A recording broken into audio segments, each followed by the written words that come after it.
नमस्कार मंडळी, मी येतो साने गुरुजींच्या कर्मभूमीपासून, ते म्हणजे अंमळनेर. अंमळनेरमध्ये खूप काही थोर पुरुष येऊन जन्मले. त्यातले एक म्हणजे श्रीमंत प्रताप शेटजी. श्रीमंत प्रताप शेटजी यांनी अंमळनेरला 3 गोष्टी दिली. एक गोष्ट म्हणजे आरोग्य, दुसरं गोष्ट म्हणजे रोजगार आणि तिसरं गोष्ट म्हणजे शिक्षण. त्यातल्या 2 गोष्टी तर ठप्प पडलेल्या आहेत. आता एकच गोष्ट जिवंत आहे, ती म्हणजे अंमळनेरची प्रताप कॉलेज, प्रताप महाविद्यालय. प्रताप महाविद्यालय 1945 सालपासून अंमळनेरमध्ये आहे आणि अंमळनेरचं शिक्षण आणि अंमळनेरला विद्यार्थ्यांची जी संख्या आहे ती वाढवत आहे, पण आता ती कमी सुद्धा होत आहे.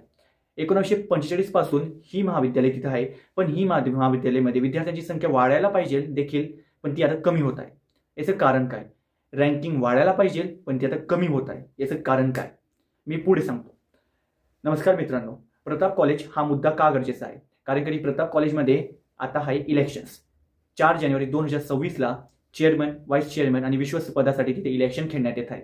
त्या विश्वस्त पदासाठी, त्या चेअरमन पदासाठी आणि व्हाईस चेअरमन पदासाठी खूप उमेदवार उभे आहेत. त्यातलं एक नवीन चेहरा आणि नवीन उमेदची किरण घेऊन येत आहे परिवर्तन पॅनल.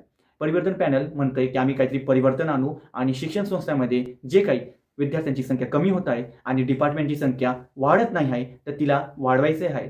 दोघी दृष्टिकोनातून, विद्यार्थ्यांच्या संख्येने पण आणि डिपार्टमेंटच्या संख्येने पण. मेडिकल शिक्षणाला आम्ही प्राधान्य देऊ आणि त्यासोबतच इंजिनिअरिंग सारखे शिक्षण सुद्धा तिथं आणू. त्याच कारणाने अंमळनेरचे जे विद्यार्थी शिक्षणासाठी पुणे, मुंबई, नाशिक येथे बाहेर जातात, तेच विद्यार्थ्यांना तेच शिक्षण आपल्या घराजवळ म्हणजे प्रताप कॉलेजमध्ये लावेल.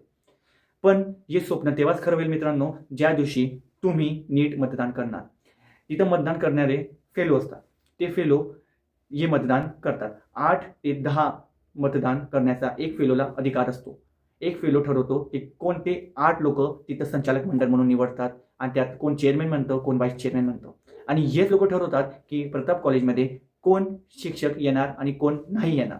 कारण मुळातच जे पुराणे म्हणजे जे जुने होते त्या लोकांनी बोगस भरती केलेली आहे. 1-1 कोटी रुपये देऊन त्यांनी शिक्षक भरती केलेली आहे आणि त्या शिक्षकांना तिथं शिकवता सुद्धा येत नाही. आणि आपण म्हणतो की आपल्या मुलाचीच चूक आहे, आपला मुलगा अभ्यास करत नाही. पण तुम्ही जाब विचारला पाहिजे त्या शिक्षकाला की तू 1 कोटी रुपये देऊन भरलेला आहे, आलेला आहे इथं, की तू नेट क्वालिफाईड आहेत आणि एज्युकेशन क्वालिफिकेशन तुझ्या बरोबर आहेत. हे जाब विचारायला हवं आपण नाही. कारण करी असं नाही आहे की विद्यार्थी नेट क्वालिफाईड होत नाहीत, पण असं जरूर आहे की संस्थांमध्ये पैसा लागतो नोकरी मिळवण्यासाठी, म्हणून चांगले विद्यार्थी कुठंतरी छाटत आहात. पण याचं मुख्य कारण म्हणजे काय? कारण की चेअरमॅन आणि व्हाईस चेअरमॅन आणि विश्वस्त पद याच्यासाठी आपण पैसे विकून मतदान करतो.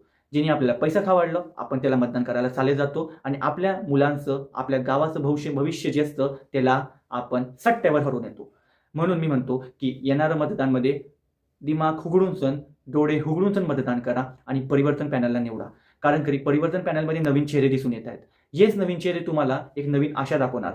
जुन्या लोकांनी जे चुका केलेल्या आहेत त्यांना परत रिपीट करायचं नाही आहे, म्हणून त्यांना या टायमाला निवडू द्यायचं नाही आहे. आणि जर का त्यांना निवडू दिलं तर कुठेतरी कॉलेज बंद पडून जाईल. ज्या कॉलेजमध्ये 8,000ची संख्या 4,000वरती आली, ती कॉलेजची संख्या पुढच्या 3 वर्षात, 4 वर्षात कुठं जाईल आणि ती कॉलेज कधी बंद पडून जाईल हे तुम्हाला कळणार सुद्धा नाही. म्हणून परिवर्तनाची गरज आहे आणि अंमळनेरमध्ये शिक्षण संस्थाला सुधारायचं आहे, तर परिवर्तनाला निवडा. हेच मी तुम्हाला सांगतो. थँक्यू. जय हिंद, जय खानदेश.